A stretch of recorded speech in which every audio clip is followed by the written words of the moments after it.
Boa noite, senhores. Começamos aqui oficialmente a nossa aula, nossa web aula, né, da UC de Metrologia Dimensional, que vai iniciar no dia 14. Já estamos aqui adiantando para o evento 798171 do Senai Colorado, trazendo as competências, né, que desejamos alcançar com esse capítulo do livro, que vai estar lá na aba Conteúdo do curso na UC, que vai abrir no dia 14. Então, começando aqui os fundamentos sobre a metrologia. Segundo o Instituto Nacional de Metrologia, Qualidade e Tecnologia, o INMetro, a metrologia é a ciência que abrange todos os aspectos teóricos e práticos relativos às medições, qualquer que seja a incerteza em qualquer campo da ciência ou tecnologia. Quando os primeiros povos começaram a usar algum tipo de instrumento para fazer medidas, a metrologia era tratada apenas como um domínio de conhecimento dentro de outra ciência, como a instrumentação. Mas a partir do século XVIII, ela passou a ser tratada como uma ciência. A palavra metrologia tem origem do grego metron, que é medida, e logos, que é ciência. E há indícios de seu surgimento desde o início da civilização, quando o homem se deparou com a necessidade de mensurar algo. Então, provavelmente, quando começaram as relações interpessoais, caçava, né? Vamos dizer, eu moro numa caverna aqui, nessa região tem manga. Encontrei outro povo e na região do, usar o Roberto aí de exemplo, na dele tem,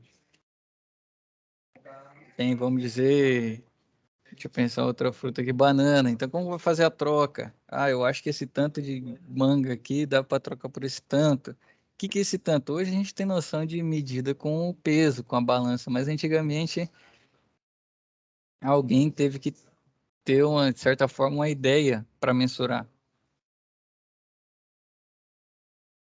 Sua voz já está querendo sumir aqui, é a última web de hoje. Eu vou dar um pouquinho de pausa para tomar água mais vezes, mas se eu parar é por isso, não é nada diferente disso não. Deixa eu só ver o chat aqui, apareceu só um segundo. Ah, tem um pessoal aqui, a primeira aula, o Luiz Fernando Lobato Martins e o Antônio Carlos. Então, Antônio, Luiz, pessoal, só dá uma pausa aqui rapidão, bem-vindo ao curso, né, vocês dois. Se tiver mais pessoas nessa situação, sejam bem-vindos também. Se tiver com dúvidas relacionadas à plataforma e tudo mais, pode me chamar depois lá no. Deixa eu ver, ia falar para me chamar na plataforma se vocês já sabem usar, se já estão com acesso. Mas se não, eu creio que talvez vocês já estejam no grupo, né? Pode me chamar lá no. Pode me chamar lá no WhatsApp, de preferência, né? Se puder no privado, que é assim que disponível durante o dia ou à noite, quando eu já vem no Senai, eu dou a resposta. A gente entra em web também e vai conversando sobre a plataforma e tudo mais, certo? Então, aqui a nossa web aula acontece toda quinta-feira das 20h30, no planejamento até 21h20, mas tem passado um pouquinho, né? A gente tem sempre trocado bastante ideia aí nessas webs que tivemos, né? A participação do pessoal está sempre alta, isso é bacana demais. Não tem lista de presença, então pode vir. Se não vir, essa web aula fica gravada, vai estar na plataforma na aba Biblioteca, vai ter o linkzinho lá para você clicar e assistir a aula gravada, certo? Demais as outras funções aqui, atividades, igual a SAP, que a gente estava falando, que é a situação de aprendizagem da UC passada. Creio que vocês vão ter que fazer também, vocês entraram já na finalização da UC. A gente vai conversar sobre isso, vai ajustando, a gente vê novas datas para o caso de vocês. E só chamar na plataforma ou no próprio WhatsApp aí, que eu vou tentando dar um suporte para vocês aí dentro do possível. Pode falar, Luiz. Luiz Fernando está com o áudio aberto. Boa noite, professor. Tudo bem? Tudo? É a minha primeira aula porque eu tive uma pequena dificuldade na apresentação dos documentos. O pessoal ficou de me mandar a mensagem, o link pela qual eu ia enviar os documentos, e acabou que veio como spam, e eu sempre apago meus spam e eu apago sem ler, porque geralmente spam é propaganda, é anúncio, aí eu não abro, aí eu Uhum. perdi. Aí eu tive que entrar em contato lá com o pessoal do administrativo, foi que eles mandaram no meu, no meu e-mail como sendo uma mensagem normal, não como spam. Aí eu consegui transferir os documentos para eles, eles me puseram me deram acesso às aulas. Aí por isso hoje é a minha primeira aula. Entendido. Se você já conseguiu usar a plataforma no chat, lá tem um chatzinho, já pode me chamar lá. Se precisar de uma força para entender como que funciona, para a gente alinhar também as entregas, né? Dessa UC de Aham, informática básica que está encerrando, para não ficar perdido, para você se integrar o mais rápido possível aos demais, né? E a gente caminhar aham. na mesma toada. Então tá bom então, professor. É, Combinado? aham, da minha parte tá tudo entendido. Se você quiser Vou seguir voltar aqui para a aula, ao colega, o Antônio, também, que entrou, a mesma forma. O recado serve para você também, Antônio. Estamos aqui à disposição para auxiliá-los, né? E deixar todo mundo no mesmo ritmo para a gente ir seguindo. Caraca, a voz agora parece que não quer sair mais. Está travado. Mas vamos lá. Então, metrologia é a ciência da medida. Veio dessas relações de mensurar quando precisava, né, na antiguidade, e vai ter o histórico, né? Então, por muito tempo, cada povo criou e adotou seu próprio sistema de medidas, a partir de unidades imprecisas. Entre estas principais unidades estão a polegada, o pé, a jarda e o côvado, que você conhecerá em seguida. Diante disso, você pode imaginar como era difícil comprar ou vender algo, pois uma região não conhecia o sistema de medidas de outras regiões. Até aproximadamente a década de 1960, havia ainda vários sistemas de unidades de medida em todo o mundo, em que de certa forma atrapalhava o sistema de medidas, já que eram diferentes em cada região. Visando eliminar essa diversidade de padrões de unidades, em 1960, durante a 11ª Conferência Geral de Pesos e Medidas, foi criado o Sistema Internacional. Então, o que que é? O Sistema Internacional. O Sistema Internacional teve como propósito de sua criação a necessidade de um sistema prático mundialmente aceito nas relações internacionais, no ensino e no trabalho específico, sendo naturalmente um sistema que evolui de forma contínua para refletir as melhores práticas de medição que são aperfeiçoadas com o decorrer do tempo. Então, por exemplo, eu estou aqui, sou um agricultor, planto soja. A soja é tratada na saca, né? Que, salvo engano, são 60 quilos. Então, imagina, eu vou enviar aqui 6.000 quilos de soja para os Estados Unidos. Aí chega lá, eles já não utilizam o quilo como unidade de peso. Eles já vão utilizar a unidade de, se eu não me engano, era libras, que eles utilizam lá. Eu já vi falar também de onça. Então chega lá, que unidade que é? Ah, não, isso aqui não são 6.000 quilos, são tantas libras. Como que você vai garantir qual que é a relação entre elas? Hoje é sabido, né? Dá para fazer a conversão, mas antigamente não era assim. Então, como que você ia confiar que aquilo realmente era o que você estava acostumado a fazer, né? Que eram 6.000 quilos, vamos dizer, vou chutar aqui, significava 3.000 libras. Então, precisou de uma adoção internacional para unir, né, essas medidas e ter uma informação que não mudasse de acordo com as fronteiras. Então, aqui é uma coisa, ali é outra. como se fosse uma língua universal, mas na ciência de medidas. E assim veio se aperfeiçoando. Então, a primeira unidade que foi dita ali era utilizada antigamente, até hoje é utilizada também, mas não com tanta, não por todo mundo, né, como já foi utilizado antes. Que é a polegada, é uma das primeiras que foram citadas. Segundo,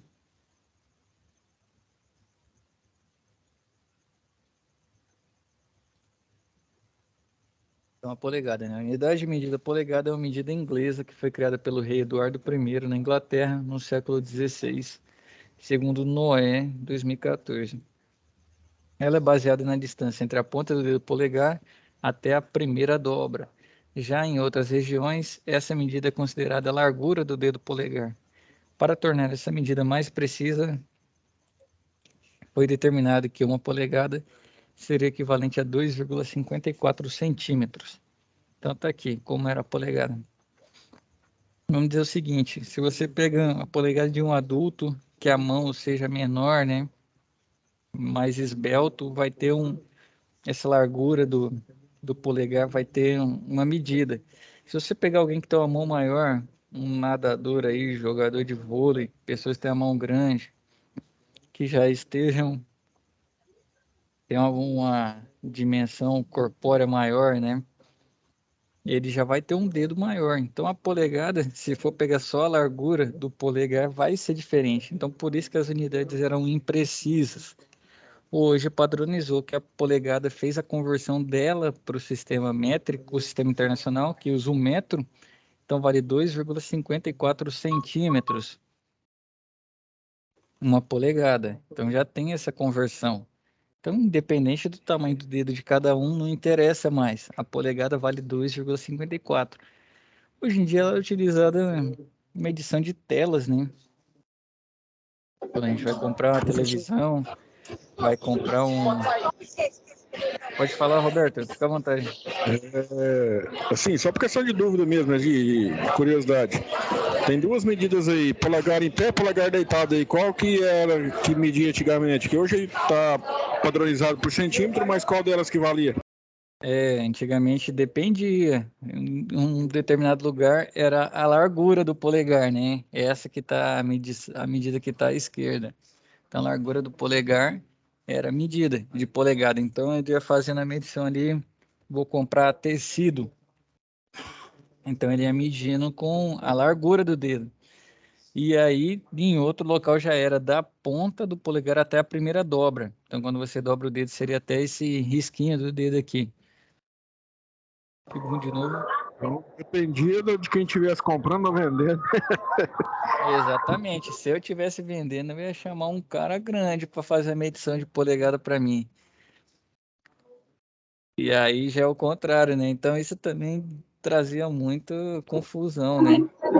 Muda de eu faço a medição aqui na minha casa de tecido, deu 10 polegadas. Então eu sei que vale R$ 1, vou ganhar R$ 10. Aí eu chego para te vender, você tem a mão maior, vai lá e deu só 9 polegadas. Então você já vai me pagar 9. Eu saí com a intenção de vender por 10 e vou voltar com 9. Não dá para aceitar isso, né? Então era muito Essa confusão que impreciso. você não deu, hein? Oi? Tem essa confusão que isso já não deu. Exatamente, por isso que foi necessitando dessa padronização. Então a polegada utiliza a sigla IN, né, que é o IN, que é a abreviação de INT, que é a polegada em inglês. Então a sigla dela é o IN. Então às vezes você vê libra por polegada, né, LB/IN, quer dizer o IN é a polegada. Então esse é um sistema de medida ainda utilizado pelos Estados Unidos, Myanmar e Libéria, e serve para medir comprimento, espessuras e distâncias pequenas. Mundialmente é utilizado para medir telas de computadores, televisores e telas de celulares. É bom atentar que as medidas de equipamento são realizadas na diagonal da tela. Vale ressaltar que o CIPM, né, Comitê Internacional de Pesos e Medidas, não vê qualquer razão para que se continue utilizando essa unidade de medida em trabalhos científicos e técnicos modernos, assim como o pé e a jarda, que são os próximos assuntos. A gente nem encontra polegada. Na nossa área, como diversos fabricantes utilizam um sistema inglês, né? De unidades, a gente ainda encontra alguns dados técnicos com essas medidas, mas com a globalização aí, esse comitê provavelmente já deve estar tentando trazer tudo para o sistema internacional. Então, a segunda unidade é o pé. Assim como a polegada já dá para ter noção de como que acontecia, né? O pé ainda é mais fácil ter confusão porque tem gente que calça diversos tipos de tamanho. Você vai na loja, tem calçado para um adulto, vamos dizer, de um 37 ou 38, eu não sei qual que é a menor medida, até 44, 45. Então, imagina a confusão que era.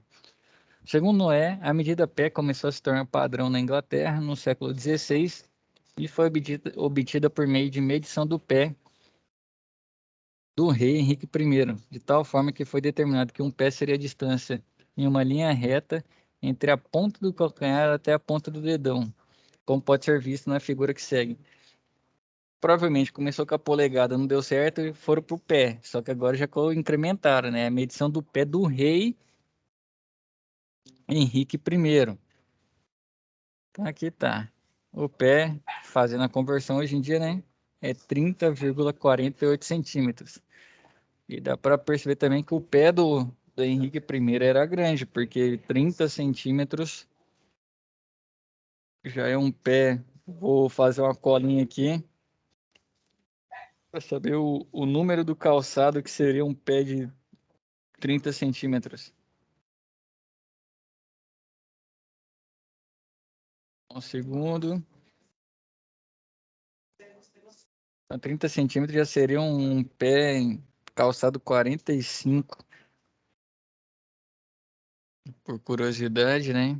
Então, a medida já tentando padronizar. Então, você vê que desde a antiguidade já se buscava um padrão para evitar esse tipo de confusão e manter as relações comerciais dentro do padrão.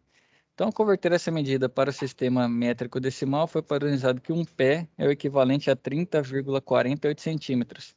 E a sigla é FT, que significa foot em inglês, ou pé em português. Essa é uma unidade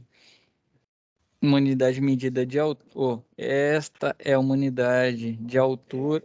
Caraca, não sai. Esta é uma medida de altura muito utilizada na aviação para determinar a altura de aeronaves durante os voos. Então, o pessoal fala, estamos em altura de cruzeiro, 36 mil pés, né? Geralmente, então, ali cerca de 11 mil quilômetros de 11 mil quilômetros de altura que o avião tá voando. Agora até eu me confundi nas unidades aí. Se eu tenho 36 mil pés, você vê que essa questão de unidade sempre com um conversor ajuda. Mas se você tá 11 quilômetros, né? Não 11 mil quilômetros, está 11 quilômetros de altura, quando o avião está em altura de cruzeiro. Isso também veio da Inglaterra e ainda é muito utilizado nos Estados Unidos também o foot. E a aviação, de certa forma, os fabricantes são, um deles é americano, né? Das principais aeronaves, o outro é francês, utilizam o pé como unidade de altura ainda. Tem a jarda também. A jarda, toda vez que eu ouço ela, eu lembro do futebol americano. Avançou 10 jardas, 20 jardas. Quem gosta de ver aí, sabe que ainda é bastante utilizado nesse sentido, né? Então, a jarda se tornou a medida padrão na Inglaterra no século XII, foi obtida do rei Henrique I e é correspondente à distância entre o nariz, com a cabeça reta e olhando para frente, até a ponta do polegar com o braço esticado na horizontal para a lateral do corpo, como você pode visualizar na figura que segue. Então, ó, como era a dificuldade para fazer a medição de uma jarda. Uma jarda, hoje trazendo para a conversão, dá para ver ali 91,44 centímetros, era quase 1 metro. Agora você imagina se o rei naquela época tivesse com tá fazendo a medição ali de uma jarda, machuca o ombro, os dois ombros, o braço tem que ficar retraído, não esticou direito. Então, mantém-se ainda em precisão, né? Tentando utilizar esse parâmetro do braço do rei aí. A gente vê hoje que já está equivalente ao metro, né? Mas na época não tinha ainda. Então, a ser convertido para o sistema métrico decimal, a jarda é equivalente a 91,44 centímetros. E sua sigla é o YD, que em inglês significa yard ou yard em português. Esta unidade de medida é utilizada principalmente nos Estados Unidos em esportes, futebol americano e para medição de piscinas. Assim, é algo que vai ficando bastante específico, né? Provavelmente alguém que cuidava disso falou, não quero medir em metro, não. Quero medir, continuar em jarda e continua. E por que que a jarda é utilizada no futebol americano, mas na aviação utiliza pé? Então, tudo é questão de convenção também. Foi convencionado dessa forma e assim vai ficando até hoje. Então, é lógico que as coisas vão sempre mudando e pode ser que amanhã essas unidades de medida já caiam em desuso. E tem o côvado. O côvado não é possível determinar ao certo como surgiu a unidade de medida côvado, porém era bastante utilizado por povos antigos como instrumento de medição, instrumento de medida. O côvado, também conhecido como cúbito, era baseado no comprimento do antebraço, iniciando no cotovelo até a ponta do dedo médio em linha reta. Então aqui como era medido o côvado. Também mais uma confusão. As pessoas têm diferentes tamanhos de braço, né? Então tentar utilizar esse aí. Esse não, né? Todos que a gente viu não tinha precisão nenhuma. Então, quando esses povos observaram que havia diferenças entre as medidas de côvado de cada pessoa, resolveu-se padronizar esta medida utilizando uma pedra para servir como medida padrão. Também foi utilizada uma madeira para servir de padrão, contudo, a madeira se desgasta com o tempo. Logo foi decidido que o côvado seria gravado nas paredes dos templos, com o intuito de que a população calibrasse os instrumentos de medição, e também que os comerciantes de outras localidades soubessem a medida utilizada na região. Ao pesquisar a história do surgimento desta unidade de medida, observa-se que não houve uma conclusão sobre qual é a medida exata do côvado, mas já é possível notar uma coisa, que eles tentaram transferir essa medida, por exemplo, do cotovelo até o dedo médio, né, a ponta do dedo médio, eles tentaram transferir isso para uma pedra. Eu não sei que tipo de pedra ia ser desse tamanho, mas tentaram. Depois tentaram para madeira. Então eles já procuraram associar essa convenção de medida a alguma coisa física que não mudasse. Por exemplo, como que a gente sabe que tem 1 metro hoje? Tem um instrumento base, né, que foi definido como 1 metro, feita a medição, calibração, e ele é o instrumento que calibra os demais. Então eu cheguei lá com uma trena para fazer essa calibração. É lógico que eles vão usar instrumentos mais eficazes, né? Mas vamos dizer que fosse uma trena. Você vai lá com a trena, estica ela, quando ela alcançar a distância daquele instrumento base que fica guardado lá no 1 metro para calibrar, ele vai lá e risca 1 metro. E aí estica, risca 2, e assim vai. É assim que é feito. Então tem algo físico, né? Tem um material físico que tem esse comprimento de 1 metro que é o padrão. Então você vê que naquele tempo já estavam tentando transferir para algo que se mantivesse. Ah, aqui que é 1 metro, não é o comprimento do braço, não, é aquela madeira ali.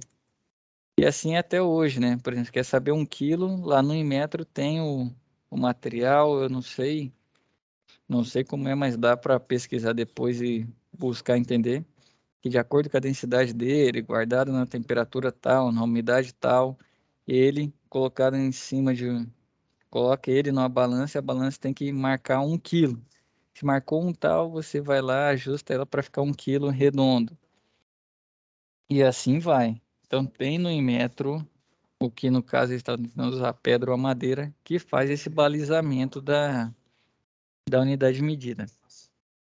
E tem a toesa, esse eu nunca tinha ouvido falar, que além da Inglaterra, a França também foi uma das maiores responsáveis pela padronização e unificação das unidades de medida.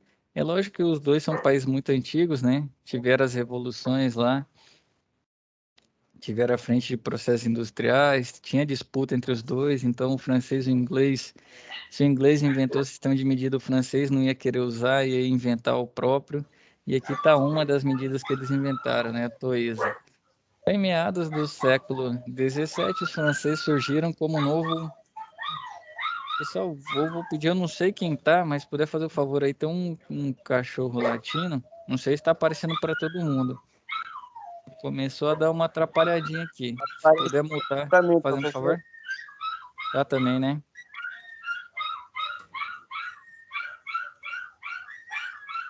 Só um segundo. Então, em meados do século XVII, os franceses surgiram com um novo padrão de medida, chamado... Aí eu não tenho nem noção do francês, mas vamos dizer que é Toise, sei lá, francês fala estranho. Toesa, em português, que media aproximadamente 1,98 centímetros e consistia em uma barra de ferro com pinos na extremidade, chumbada na parede externa de um castelo denominado Grand Châtelet, onde todos poderiam fazer a aferição de seus instrumentos de medida linear. Então aí, ó, o francês já parametrizou. Essa barra aqui, que está nesse castelo, que não vai, vamos dizer que ela não vai sair dali, vai estar sempre disponível, ela é a Toesa. Só que o que muda? Isso aí também vai se deteriorando com o tempo, né? Então a barra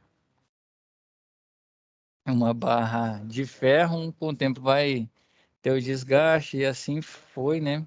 Provavelmente ela já não tem mais o mesmo comprimento do século XVII, se ela ainda estiver lá, né? Não sei se esse castelo ainda existe, mas também era um problema. Então, observe a seguir a unidade de medida metro, sua história e suas definições.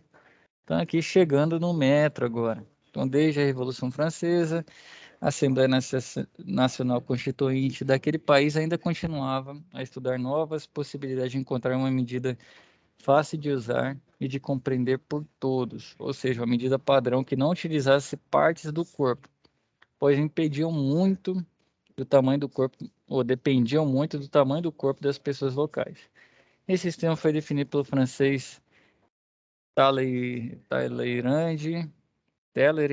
não sei também dizer, em um dos seus projetos e transformou-se em lei em 1790.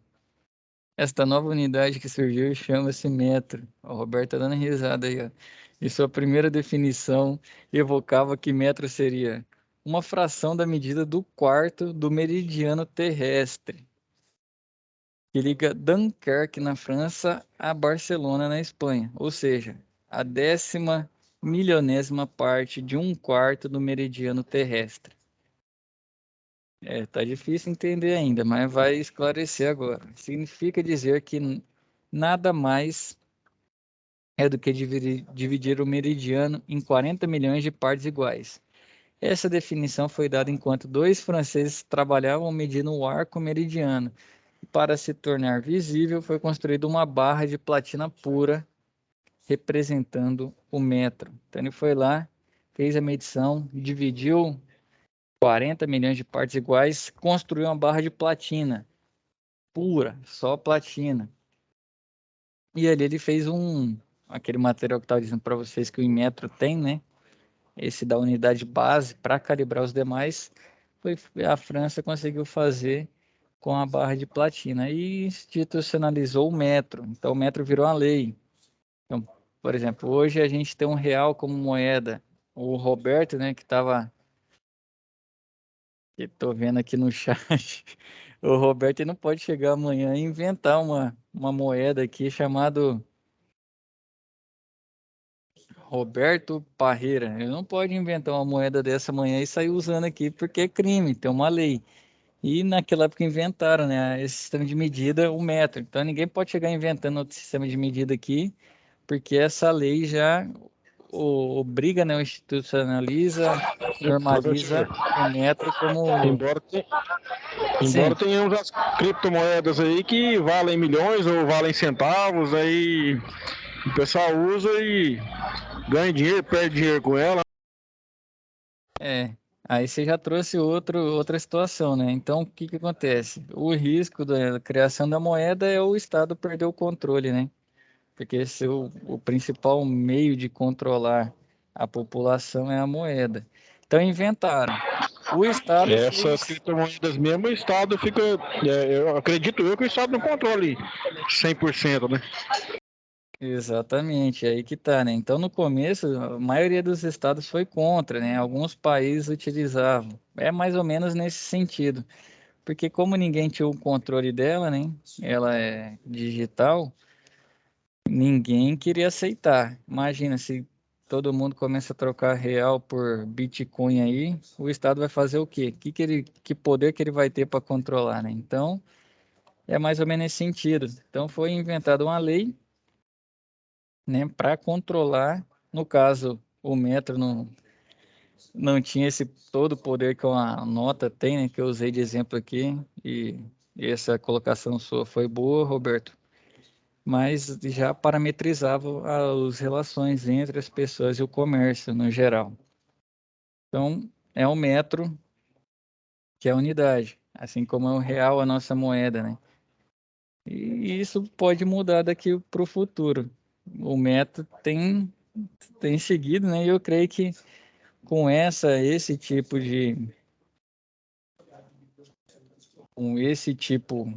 de medida, né, conseguiu-se a padronização que tanto buscavam, melhorou os relacionamentos comerciais entre as pessoas. Então, deixa eu voltar aqui. Após mais estudos e avanços da ciência, percebeu-se que o metro teria dimensões diferentes se o meridiano fosse medido com mais precisão. Feito isto, surge então a segunda definição de metro, em 1799, assim como foi construído um novo metro padrão em platina. Então já mudou, já tinha diferença no tamanho entre os dois, né? Já veio um segundo metro. Assim como a moeda que a gente está conversando já foi cruzado, cruzeiro novo e tudo mais, e pode ser que mude um dia também, né? A gente não sabe. Então, no entanto, nem todos os países adotaram o metro como era esperado. A Inglaterra, por exemplo, rejeitou. Pode falar, Luiz. Fica à vontade, meu rei. A questão da mudança da moeda, na verdade, é uma questão de acrescentamentos de zero. Como a inflação sobe muito rápido no Brasil, aí existe essa necessidade da mudança de moeda. Por exemplo, se você hoje nós não usássemos o cruzeiro, provavelmente a nossa menor nota seria de R$ 1.000. E daria para comprar, acho que 2 frutas ou um sorvete para uma criança. Entendeu? Aí a Entendi. necessidade da mudança de moeda é só para que você não tenha uma nota com número X de números zeros. Tipo, 200 ele não surgiu porque é necessário ter uma nota de 200. Surgiu por causa da inflação. Quanto maior a inflação, provavelmente, se não mudar para uma próxima moeda no Brasil, vai acrescentar mais nota com números mais altos. Se não Você, mudar daqui a uns 10 anos para outra, ou talvez daqui 2, para outra moeda, do jeito que a inflação nossa está subindo, logo vai ter uma nota de 500. exatamente, tá caminhando para isso aí, Luiz. E o Mas legal, pode é falar. uma questão de mudança. A mudança de moeda é uma questão de inflação. A inflação está muito alta e o governo, para não fazer nota com zeros muito grandes, notas com muito zero, porque nós já teve nota de 1.000 cruzeiros, 1.000 cruzados, já teve até moedas de 1.000. Aí o governo prefere, é mais fácil ele mudar para o nome de uma próxima moeda, para ter essa intercalação de câmbio, do que ficar fabricando notas em real. Já pensou você com uma nota de R$ 1.000 para comprar 1 quilo de arroz? É, com certeza. Boa, É mais essa questão. boa colocação, Luiz. Luiz, não é te Uhum. cortando não, mas é que eu gosto muito desse assunto, cara. Eu tô me certificando aqui como assessor de investimento e eu tô tentando me segurar, porque se eu começar a falar, cara, eu vou embora também. Pois é, E aí eu perco o foco da climatização e desse começo a tipo falar de- a sobre o mercado mudança, a mudança financeiro. de, a mudança de moeda acontece mais por causa do grande aumento da inflação. A É, inflação subiu a um ponto que o governo não vê viável mais fabricar nota no nome daquela moeda, ele prefere trocar. Se você for ver, acho que o Brasil é o país que teve a maior inflação em 60 anos. Acho que nós estamos em torno de uns 4 trilhões por cento com relação a 60 anos. Porque há 60 anos atrás eu não lembro qual era o real, a nota, o valor que nós usávamos, mas se você for fazer uma pesquisa aí e uma comparação, você vai achar que realmente é um absurdo o aumento da inflação no Brasil. A gente nunca... O Brasil já vai, por exemplo, o Brasil já teve o mesmo valor que tinha uma nota de $1, tinha uma nota de R$ 1, mas só que a gente perdeu essa credibilidade por causa da inflação. Tinha alguém que ia falar e aproveitar aí?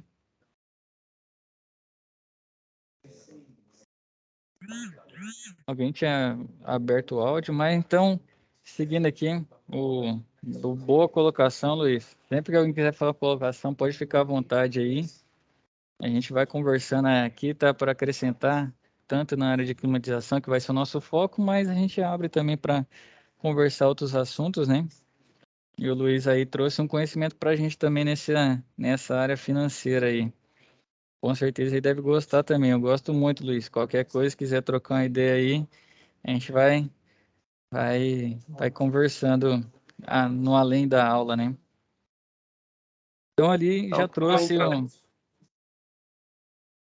ali já trouxe que a Inglaterra rejeitou. Por quê? A Inglaterra foi quem perdeu o posto, né? Quem tinha as medidas. O francês inventou a primeira, agora tem que mudar de novo. Fala, não presta isso aí não. E outra, inglês não vai dar moral para o francês, né? Então a Inglaterra já rechaçou. E a Inglaterra, na história do mundo, sempre teve um controle muito grande, né? No, em questão comercial, questão do poderio, até hoje ainda tem muito poder aí no mundo. É lógico que a gente vê os Estados Unidos como potência mundial, né? Mas a Inglaterra influencia muitos países, colonizou muitas pessoas, o próprio Estados Unidos, e tem controle sobre muitas coisas que acontecem no mundo, né? E a medida não ficaria de fora disso. Então a Inglaterra rejeitou. Então aqui os Unem, palavras do Zuin, né?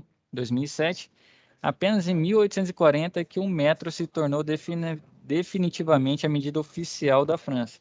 Então se a gente voltar, em 1790 tinha a lei do metro, mas somente em 1840 que realmente pegou. Então antes disso ele era lei, mas as pessoas não cumpriam de fato, porque essa imprecisão também, ou essa mudança, traz um pouco de insegurança. Você não sabe se vai mudar de novo ou não. E aí, em 1885, na chamada Convenção do Metro, foi discutida a construção de um novo metro.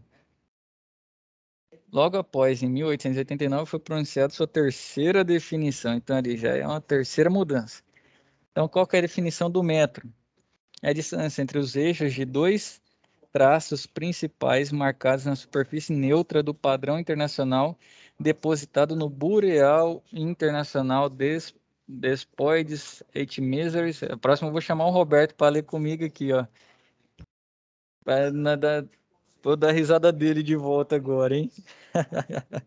Então, o Rapaz, esse Boreal negócio de inglês aí não é comigo, não. é francês aqui, ó. Pode ser contigo. Piorou. Eu também não tenho a mínima noção, mas vou tentar ler aqui, ó. Boreal Internacional Despoides et Measures, conservada a 0 graus Celsius. Aí eu falei para você a temperatura. Pressão também é controlada, 760 milímetros de mercúrio, Hg é mercúrio lá na tabela periódica, apoiado sobre seus pontos de mínima flexão.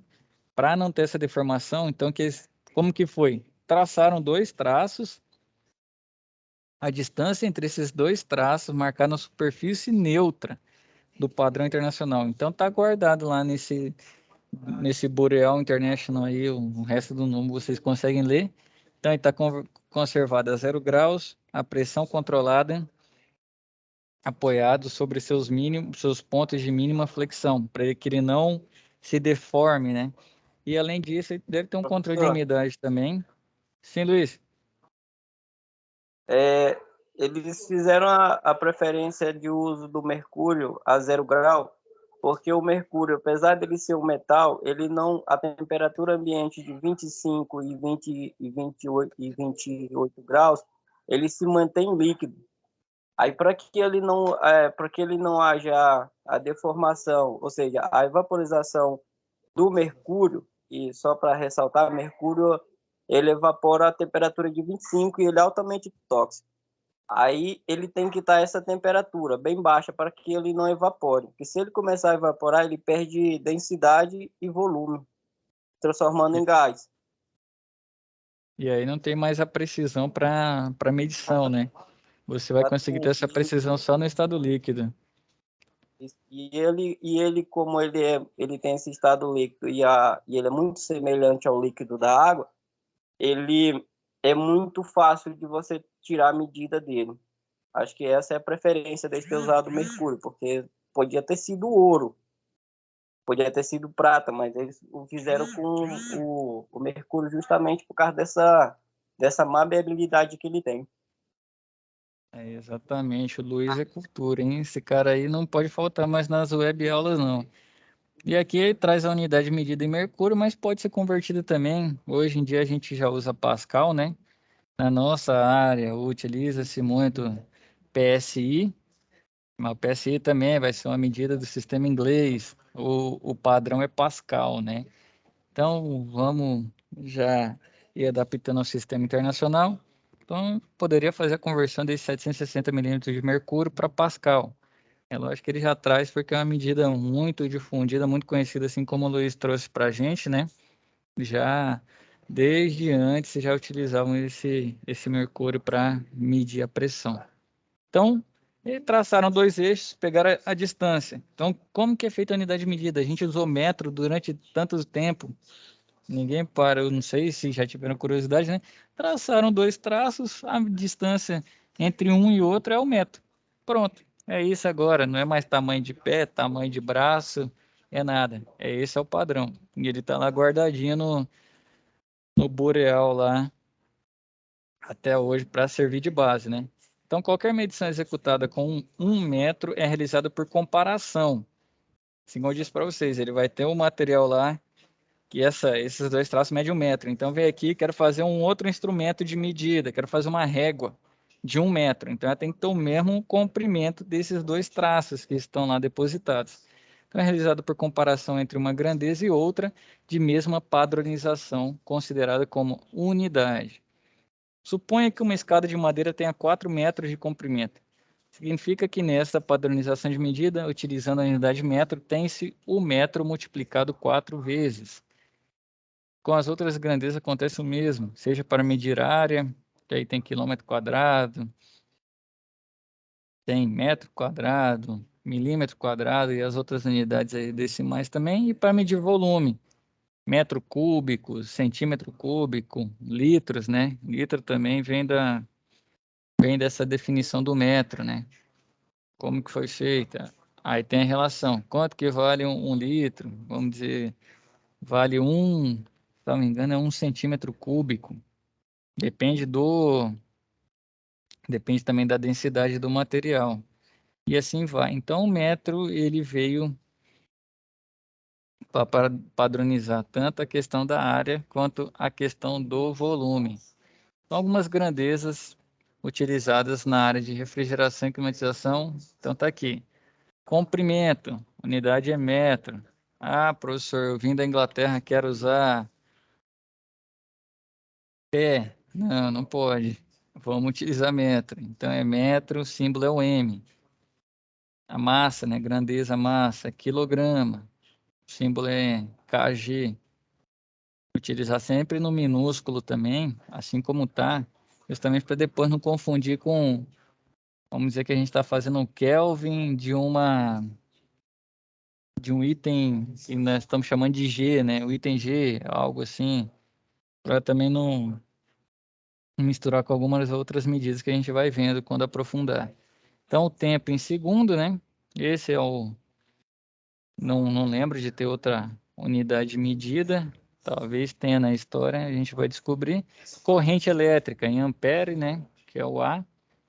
Temperatura em Kelvin, que é o K. pouquíssimo utilizada até hoje. A gente aqui utiliza Celsius. Se for para os Estados Unidos, vai utilizar Fahrenheit, né? Mas a unidade do SI é o Kelvin. Professor, vai querer que utiliza Kelvin? Não, esse aqui a gente vai ter que abrir exceção, porque nosso país ainda utiliza muito Celsius, né? Se for olhar, é a principal unidade de medida para a temperatura. Então, aqui comprimento, né? O comprimento é a grandeza física percorrida entre dois pontos e pode ser medida de diversas formas. Então, a unidade fundamental do comprimento é o metro, como a gente viu no quadro anterior. Ele possui seus múltiplos e submúltiplos, que levam os prefixos quilo, hecto, deca, deci, centi e mili.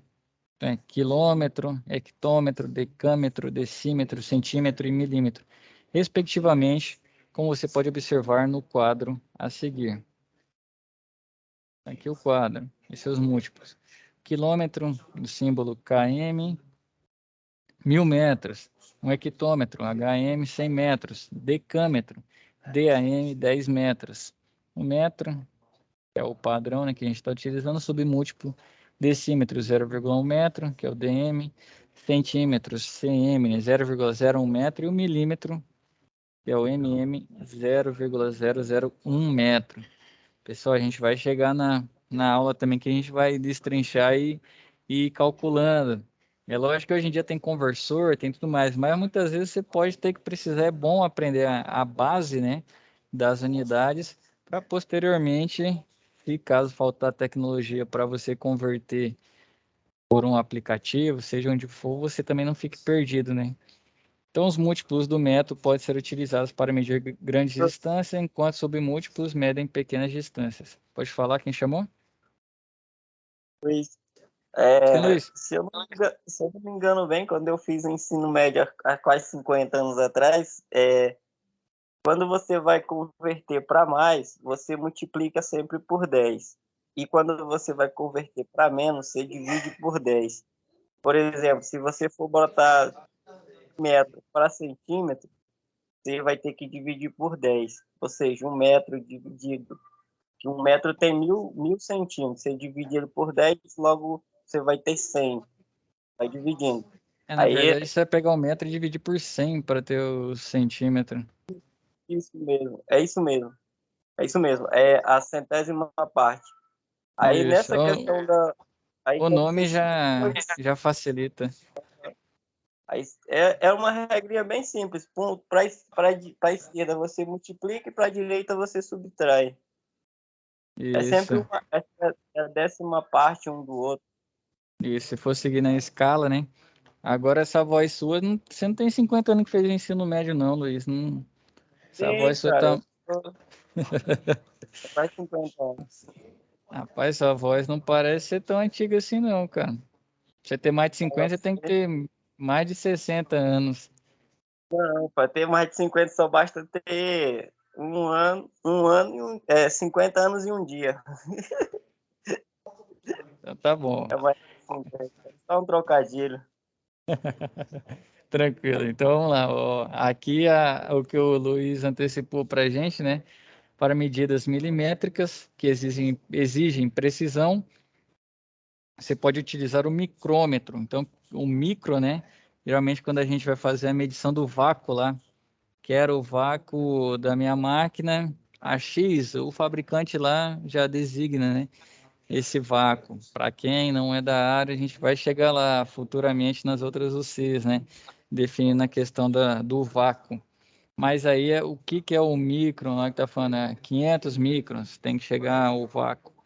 Então, a unidade, o micro, significa que você está dividindo aquilo ou multiplicando por 10 a menos 6, ou dividindo por 10 a sexta potência, então que seria 10 a 6. Então, é 10 vezes 10 vezes 10, 6 vezes. Vai chegar um número bastante grande aí, que, salvo engano, é 1 milhão. Alguém falou? Luiz, é 1 milhão. 1 milhão, né, Luiz? Isso mesmo. Então, é a mesma coisa se você dividir por 1 milhão para você ter 1 micrometro. Então, vocês já tiveram experiência de medir com um micrômetro, né? A gente vai fazer a medição nessa escala aí de 1 dividido por 1 milhão 1 metro dividido por 1 milhão. Aqui o micro que é igual a 0, tem esse tanto de casa aí que dá para ser contado. Significa o número dividido em 1 milhão de partes iguais. Aí, se eu tivesse lido essa segunda linha, eu já não ia ficar na dúvida, né? Mas tá bom que minha memória tá boa ainda. Então, para realizar essa conversão, basta multiplicar por 10, conforme mostra a figura. Então, se eu for caminhar para os múltiplos, né? Então, eu quero converter metro para quilômetro. Então, eu tenho que dividir por 10 3 vezes. Então, eu dividir por 1000. Então, por isso que 1000 metros equivale a 1 quilômetro. Ah, eu quero saber 10 quilômetros, são quantos metros? Igual a gente estava falando ali dos pés, né? Que são 11 mil metros. Então, quantos quilômetros dá? 11 quilômetros. Ah, quero saber a distância daqui para Goiânia, de Goiânia para Brasília, são 200 quilômetros. Quer saber em metros? Então, eu tenho que multiplicar 3 vezes, ou por 10, 3 vezes. Então, 200 metros dariam 200 quilômetros dariam 200 mil metros. E assim para o outro lado também. Ah, fiz a medição aqui, o meu pé é tamanho de uma régua, 30 centímetros. Se você quiser saber em metro, então é 0,03 metros. E assim vai. Aqui embaixo tem uma espécie de uma escala, começando por 5 quilômetros e assim vai. 5 quilômetros para... Tá, 5 quilômetros tá... 50 aqui tá errado, era para ser um HM, 50 hectômetro, 500 decâmetro, 5.000 metros, está invertido, 500, não seria 50 mil decímetro, 500 mil centímetros, 5 milhões de milímetros. Então essa é a conversão do comprimento, né, com a unidade de metro. Então a área, o que é a área? A área, se for pegar, quero saber qual que é a área do meu terreno, que é o convencional. Ah, é 12 por 30. Então o que você está fazendo? Você está multiplicando 2 unidades de comprimento. Então é a frente do seu terreno com a profundidade dele, né?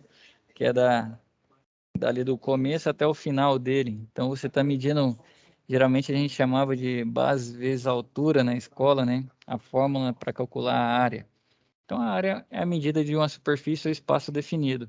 Pode ser realizada em metros quadrados, como seus múltiplos e submúltiplos, ou em metros cúbicos. Metro cúbico para calcular um espaço tridimensional. Só que metro cúbico já não é área, já é volume. Então aqui o texto... Professor, Sim. eu acho que o senhor está um pouco equivocado, porque se eu tiver também equivocado, você me corrige. Pode Quando ficar à eu vontade, estudei meu gente. isso, a gente, quando ia calcular uma área, você calculava de forma bem simples, era comprimento vezes a largura. Você citou a altura. Se eu não me engano, a altura a gente usa para medir figuras geométricas tipo triângulo, essas coisas, entendeu? São só convenções, né? É que se você levar a altura como saindo do ponto zero de altitude e subindo, Mas para calcular figuras geométricas planas, você usa lado vezes largura. Ou largura isso já vezes trouxe. comprimento. Largura vezes Pode? comprimento. Falando em metro cúbico, se mede também a altura, né? Largura, profundidade e altura. Agora, metro quadrado, sim, é lateral e profundidade. Exatamente. A largura, você está certo, é largura vezes comprimento para medir figuras geométricas planas. Agora, quando você vai medir, calcular o volume, aí você tem que ter a largura vezes o comprimento vezes a altura. Aí você vai ter, dependendo da ordem que você pôr, você vai ter L vezes C vezes H, que H é usado como altura. Eu não sei por quê, porque a altura é com A, mas se escreve com H na hora que você vai fazer as formas. Isso. Mas se você pegar uma figura tridimensional, vamos dizer que você tem uma caixa e você medir só a base e a altura, você também vai ter a medida de área. A área você precisa medir 2 laterais. O colega trouxe até uma definição boa, gostei do Roberto, que ele falou lado, né? Então você medir os dois lados. Não pode ser os lados iguais, né? Os lados diferentes. A gente usava Se muito for os lados base altura. iguais, não vai funcionar muito bem, né? Eu falo base altura, Luiz, que a gente trabalhava muito com tridimensional, área, né? Isso na época da academia, eu costumo chamar academia, mas na época da faculdade. E aí ficou por convenção, entendeu? A base vezes altura. Talvez a minha linguagem não encaixe muito com algumas que outros docentes utilizaram. Mas eu quero que o fundamento seja entendido. Então, por exemplo, se você pegar a sua tela do seu computador aí, você medir a base dele, né? Vamos dizer, a parte que ele está na horizontal e depois a parte que está na vertical, que eu, por convenção, chamo de altura, mas vamos dizer o comprimento e a largura dele, né? Que também não vai fazer diferença, você vai ter a área da sua tela. É exatamente, professor, igual eu falei, é questão de medir áreas planas, ou seja, você vai medir o desenho ali, você tem uma área plana, e você fez um quadrado e você quer saber a área total que aquele quadrado está ocupando. Ela tem essa regra, entendeu? Uhum, entendido. Fechado, então. Então, em metros cúbicos aqui já não seria área, né? Já seria volume. Aí você precisa medir nas três dimensões, tanto no eixo X, Y e Z, para você ter a medida do volume. No caso, aí se fosse uma caixa, vamos pegar uma caixa de sapato, você vai medir a base dela, né? Ou a largura dela. Na verdade, eu já precisaria da largura agora. Então, por convenção, a forma que eu aprendi, você vai medir a base dela, a altura dela e a largura. Vamos aqui para o desenho do lado que eu acho que vai facilitar. Se a figura for um quadrado, você vai pegar o L ao quadrado, ou L por L, né? Que aí daria certo, Roberto. A gente está falando, se pegar os lados iguais, se for um quadrado, pode, né? Então você multiplica ali, vamos dizer que seu terreno é 20 por 20. Então você vai fazer a multiplicação do 20 pelo 20, dos dois lados, né? Vai ter 400 metros quadrados. Se for um retângulo, aqui o A vezes o B. Então, assim, você vai ter a área, né? Se a gente tivesse vindo para cá, acho que teria facilitado, Luiz, aquela hora. Então, vai pegar o lado A vezes o lado B, multiplicou, e você vai ter a área também. Se for um paralelogramo, aqui você já tem que fazer diferente. Eu acho que por isso que você estava trazendo tanto a questão da altura, né? Aqui, eu acho que pela projeção para facilitar para quem está começando a entender, né? Acho que seria essa a forma como é tratada no ensino fundamental, no ensino médio. Então, o paralelogramo vai ser a base vezes a altura aqui, né? Que é a representação do H. No triângulo também, conforme o Luiz disse, né? A base é a altura dividido por 2, porque de certa forma é como se fosse um quadrado partido no meio. Não, na verdade não, porque não está multiplicado, é base mais altura dividido por 2. Essa fórmula aqui Você tem razão. Se você pegar é base vezes altura, né? se Aqui você está pegar a errado, não é altura, base mais altura, se você base vezes altura. tá errado mesmo, é base vezes altura, hein? Isso. Então Dividido aqui já por tem, eu 2. vou pedir para o pessoal ajustar. Você tem razão, professor. Quando você quiser calcular a área de um triângulo, é bem facinho. Nós temos 3 tipos de triângulo. Eu não lembro o nome dos 3 agora, mas todos eles encaixados um no outro formam um quadrado. Quando não formam um quadrado, forma um retângulo e os outros dois formam acho que é um trapézio, né? Acho que é um trapézio. Isso. Eu sei que tem uns 3, mas cada um deles, as duas metades juntas, assim, na ordem correta, eles formam uma figura geométrica diferente, semelhante ao quadrado, ao quadrado e o É isso retângulo, e mesmo. o outro eu não lembro o nome. É o losango que forma o outro. Eu acho que é.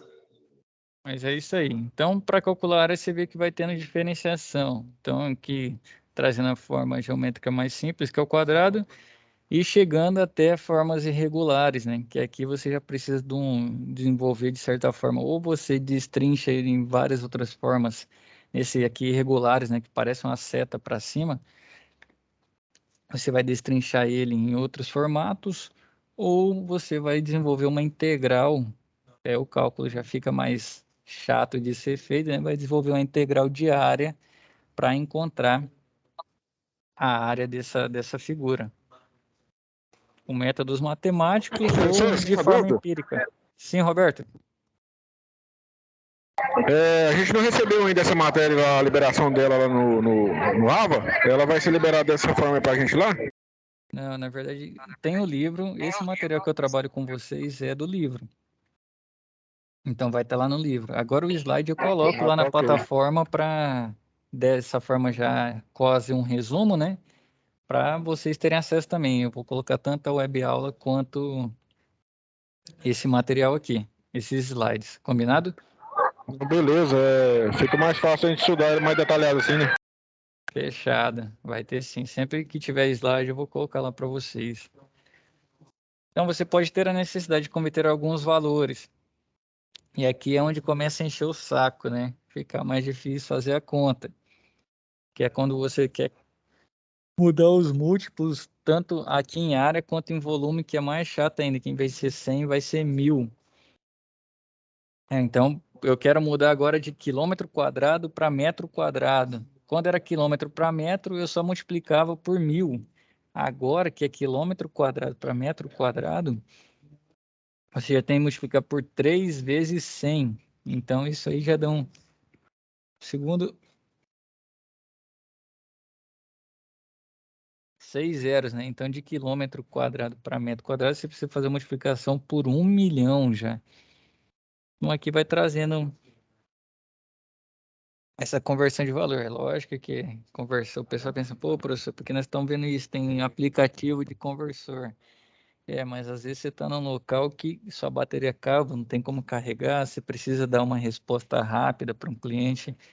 Então acaba que lembrar todas não vai lembrar, isso não tem jeito, mas você vai ter uma familiaridade com elas, né? Se precisar e você tiver algum esboço de medida, tudo mais, ou lembrar mesmo, né? Que quando a gente aprende algo e a gente utiliza no dia a dia, a gente acaba guardando, né?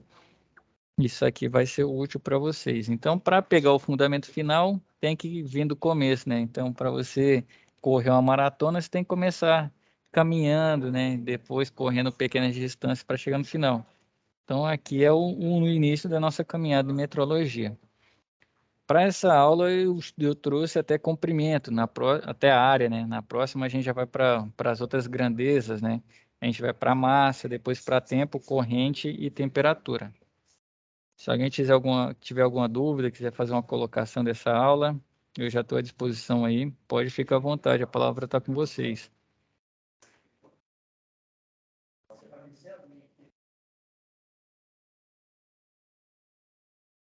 Como todo mundo ficou em silêncio aí, eu acho que não tem nenhuma dúvida. Se alguém Bora quiser perguntar, fazer. gente. Aqui eu estou vendo agora o João, perdão por estar vendo tão atrasado. O João também trouxe a definição aqui de base e altura, né? Legal, João. Bom. Eu gosto da participação. Vocês vão vendo que a gente vai ter esse ambiente bastante colaborativo, né? O Luiz falou aquela hora e pode ficar à vontade. Se eu tiver errado também, pode me corrigir. Aqui eu fiz até um encerramento contra a turma, eu venho para mediar o conhecimento, mas muito mais para aprender com vocês, com a experiência de vocês, o que vocês têm a passar. Então, todo dia aqui eu venho para aprender uma coisa nova. E tem muita gente aqui na sala, né, que tem bastante conhecimento. E se a gente compila tudo isso, eu vou pegando um pouquinho, cada dia que eu saio daqui eu vou saindo mais sábio. Então, podem ficar à vontade, pode falar, pode participar. O espaço aqui é para a gente construir esse ambiente mesmo. Certo, senhores? Tem Certo? ninguém É, Pode falar, Luiz. você fez uma colocação bem bacana agora, que você falou um negócio que tem tem uma frase que fala que para cada pessoa que a gente encontra, a gente aprende algo em particular, né? A Sim, questão da divisão de conhecimentos. É, quando eu era garoto, eu achava que tipo assim, o cara que era engenheiro, pô, eu achava assim, o cara é engenheiro, ele é inteligente pra caramba, ele deve saber um monte de coisa. Só que aí eu fui amadurecendo e aprendendo e descobrindo que, na verdade, o engenheiro só sabe engenharia, ele não sabe outra coisa. Entendeu? Você está falando, eu vou falar por experiência, né? Que eu sou engenheiro mecânico. O que Aham. muda é que eu passei 5 anos numa academia só, mas não quer dizer que eu sei tudo, entendeu? Exatamente. A questão da a gente vai desenvolvendo a cabeça e vai aprendendo. Aí, às vezes, tipo, eu vou pro serviço lá, o cara fala, Luiz, qual é a tua função? Cara, eu sou pedreiro. Aí o cara vem com as perguntas assim mais esquisitas. Eu falo, ó, cara, eu sou pedreiro, mas essa área aí eu não sei não, velho. Eu sou pedreiro. Eu não sou o pedreiro que faz tudo, eu sou só o pedreiro. Pô, se você for me trazer uma área onde eu conheço, eu posso dividir com você. Agora, eu pagar de falastrão só para dizer que como pedreiro tem que saber tudo, aí o cara fala, não, você é chato demais, eu vou conversar com você não. Eu falo, mas cara, porque se você pegar um engenheiro, um arquiteto, um design de interior, e quando você trabalha com engenheiro, o engenheiro faz os cálculos, põe um pilar em qualquer lugar. A porra do arquiteto vem, quer que você arranca, quer que você faça uma coisa ali onde está um pilar, onde você não pode cortar o pilar, você não pode arranhar o pilar, você não pode arrancar o pilar. Aí vem um design para dizer assim, não, o arquiteto botou esse guarda-roupa aqui, esse armário, não, aqui não ficou bom não, vamos trocar de lugar. Entendeu? Aí o que eu tô querendo falar? Os caras, o, o, o arquiteto, ele não vai lá pedir o projeto estrutural pro engenheiro. Ele só chega, olhou a parede, não, eu quero bem aqui. Aí o último que vem, que é o design de interior, chega e fala, não vai lá pegar as informações do arquiteto para saber se pode ou não pode mudar aquele trem. Os caras parecem que não se combinam. Aí o que acontece? O que eu vou falar? Quando você vai fazer um navio, você precisa do engenheiro hidráulico, você precisa do engenheiro mecânico, você precisa de pelo menos uns 10 engenheiros. Quando esses 10 engenheiros se juntam e conversam, dividem conhecimento, no final você tem um navio, cara. Você trouxe isso aí, a questão do BIM, né? Que veio para a construção civil justamente para tentar padronizar, igual foi o metro, né? A gente estava Uhum. É conversando uma, aqui das convenções, e aí veio essa questão do BIM aí, justamente para garantir que as pessoas conversem a mesma língua, né? Que não fique mudando de acordo com quem fala ou quem vai fazer. Exatamente. A questão, por exemplo, nós temos aqui uma galera aqui na sala conversando com a gente. Se eles for dividir o que eles sabem com a gente, amanhã nós vamos acordar um pouquinho mais sábio. E isso aí a galera vai se soltando, Luiz. Na outra aula também teve bastante gente participando, e na última, então, a aula começa Luiz, aqui eu para quero ter aprender muito 50 com você minutos. também, viu? Oi? Fala pro Luiz, eu quero aprender muito com ele também, que o bicho entrou aí rasgando o verbo. Com Não é certeza. rasgando pedra, porque assim, a gente quando quer saber, a gente tem que saber provocar as pessoas para falar, entendeu? Você tem que saber a manha de fazer a pessoa falar. Uma coisa que eu descobri também, cara, é que as Não, mas pessoas que é sabem não justamente têm. isso, Luiz. É justamente isso. Falando, a gente vai pegar, o professor disse, a gente vai pegando conhecimento um pouquinho de cada um, a gente vai formando uma opinião diferente do que a gente tem. E acaba somando, né? Pois é. Uma coisa que eu aprendi é que as pessoas não têm preguiça de dividir o que sabem. Só que a pessoa tem que saber fazer as perguntas do jeito que a pessoa se dispõe a responder. Tem hora que no serviço os caras fazem uma pergunta e você fala assim, rapaz, ou eu bato ou eu saio perto. Mas É desse jeito. são as experiências que a gente vai tendo Aham. com o dia a dia.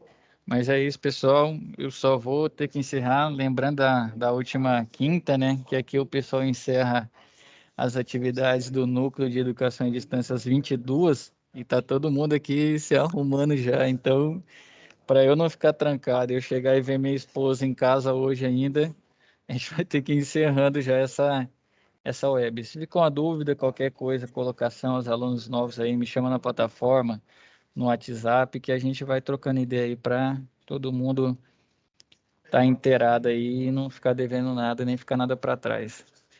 Fechado, senhores? Show. Valeu, professor. Obrigado. É uma boa noite para você. Senhores, boa noite também. Bom descanso aí. Para quem está vendo esse vídeo depois aí gravado, bons estudos e fiquem com Deus. Amém.